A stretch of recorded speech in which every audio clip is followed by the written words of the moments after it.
Guys সবাই কেমন আছো? জানি কেউ ভালো নেই, কারণ এই গরমে কেউ সহ্য করতে পারছে না।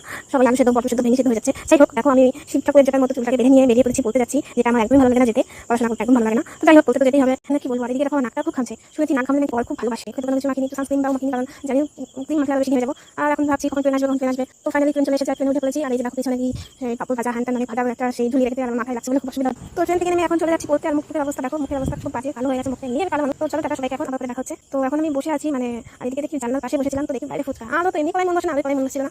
ফুচকা দিকে দেখে আমার এত লোভ লাগছিল, কখন যেতে পেতাম। যাই হোক, পড়া ছুটি হয়ে গেছে, এখন বাড়ি যাচ্ছি। আর এদিকে আমার ভীষণ জল ছিল পেটে, কিন্তু আমি তো টিকা আর টিকের মজা তো রাখতে হবে, বাড়ি গিয়ে একদম জল খাবো, তাহলে জল খাবো না, এখন ভীষণ কষ্ট হচ্ছে। আর দৌড়ে দৌড়ে এসেছিলাম, যেহেতু ট্রেনটা পাবো বলে, ট্রেনটা পেলাম না, ট্রেনটা আগে ছুট মারলো। তো যাই হোক, এখন দাঁড়িয়ে আছি ট্রেনের জন্য। তো স্টেশনে কোনো মেয়ে নেই, আমি একাই রয়েছি, একদিকে সব ছেলেরা রয়েছে, কেমন কেমন লাগছে। আর অনেকটা রাত হয়ে গেছিল, পড়া ছুটি অনেকটা দেরি হয়ে গেছে। তো এখন ট্রেন আসছে না, অনেক ট্রেনটা আগে ট্রেনটা মিস করে ফেলেছি বলে অনেকটা লেট। তো দাঁড়িয়ে আছি কি করবো। আর এদিকে খিদেও পাচ্ছে, কিন্তু কিছু খাবো না, কারণ বাড়ি গিয়ে খাবো। তখন আসলে কোনো লাভ নেই, এদিকে হাওয়া হচ্ছিল, হাওয়াটাই খেলাম, তাই হাওয়াকে দেখবি। তারপরে দেখলাম ফাইনালি ট্রেনটা চলে আসলো। আর এদিকে আমার মনটা খুশি হয়ে গেল যে আমি এখন বাড়ি গিয়ে বেশি করে খাবার খাবো, জল খাবো।